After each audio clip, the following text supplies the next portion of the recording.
Of all the foods that are harmful to health, perhaps the very worst of all is cheese.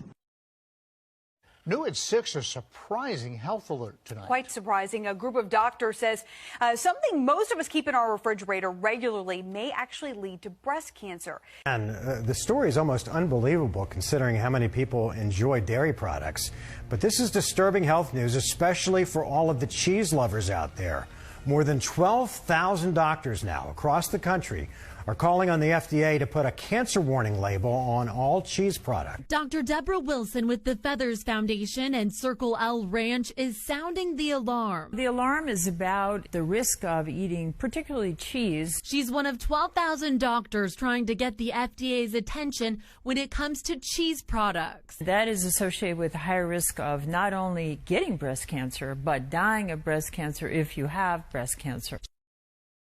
Is particularly American cheese, cheddar cheese, and cream cheese. I wouldn't eat it. Breast cancer remains one of the leading causes of death in women, and now we're learning that this may play a role in that. This Breast Cancer Awareness Month, a group of more than 12,000 doctors is sounding the alarm about a new risk. This is a concern for every woman, not just someone who's had a diagnosis. That concern, cheese. Doctors say the high-fat dairy product contains high levels of estrogen, which research shows can lead to increased risk of both diagnosis and death from breast cancer. One study showing women who consumed the most cheese had a 53% higher risk of getting the disease. That's why the Physicians Committee for Responsible Medicine is urging the FDA to put cancer warning labels like this on cheese. There's enough evidence here to ask or suggest that women should go ahead and pass on the cheese. The committee issued this petition to the FDA on October 3rd. No response so far, though it has generally opposed adding warning labels to foods and drinks. Crosby, however, is optimistic about the plea, hoping it will require manufacturers to do more to promote breast cancer awareness than just slap a pink ribbon on products. Which makes it look like these foods might be beneficial for breast cancer, or at the very least not harmful, when really it appears that the opposite is true. It just sends my blood pressure up a little bit. Cheese is very high in calories. It's very high in fat, 70% fat, 70. And most of that fat is in the form called saturated fat. That's the fat that raises your cholesterol and is linked to Alzheimer's disease. You know, cheese averages 60 to 70% fat.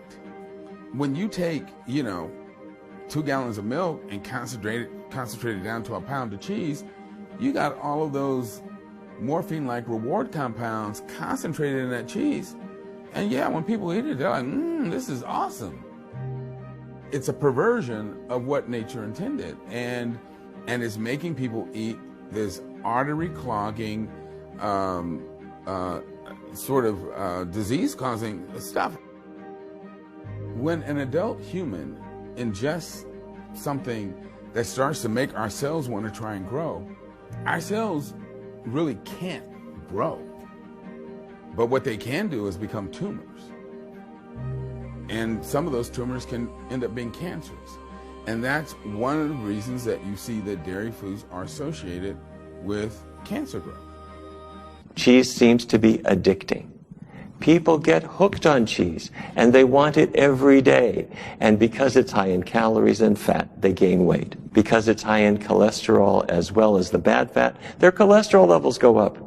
And it's high in sodium too, so their blood pressure gets worse. And studies have shown that people that eat dairy foods on a regular basis have higher levels of a hormone called IGF, insulin-like growth factor.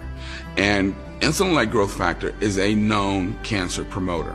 There's nothing about having excess hormones in the body that benefits the body. If anything, it overtaxes the organs, and as I said, over the long haul, will lead to disease. Hi, I'm Dr. Neil Barnard. I've got 3 facts about cheese that you need to know about. The first is, if somebody hasn't washed their feet in a good long time, you don't want to sit too near them. That's because brevibacteria on their skin are producing these smelly compounds. Well, those very same bacteria are used to produce Munster and Limburger and other stinky cheeses. Brevibacteria, stinky feet, stinky cheese. Second thing, bacteria in your digestive tract make something called butyric acid.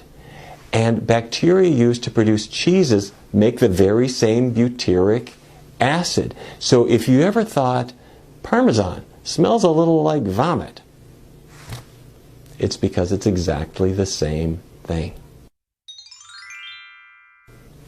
Fact number 3. If you got on a plane and went to Sardinia, off the coast of Italy, there's a cheese called pecorino, and local aficionados allow flies to lay their eggs in the pecorino, and it starts, as the maggots hatch, they start to digest the cheese, creating this massive glop called casu marzu, and the maggots can actually jump.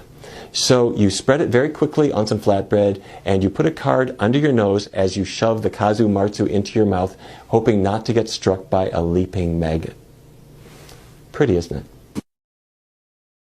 The dietary guidelines need to be changed so that the dairy recommendation is removed entirely. As I said, dairy is not a food, it's a material. And, you know, you can choose to do it, but you don't have to. And because of the health consequences, you shouldn't. So if you're thinking about which foods should I break free from, number 1 on the list ought to be cheese.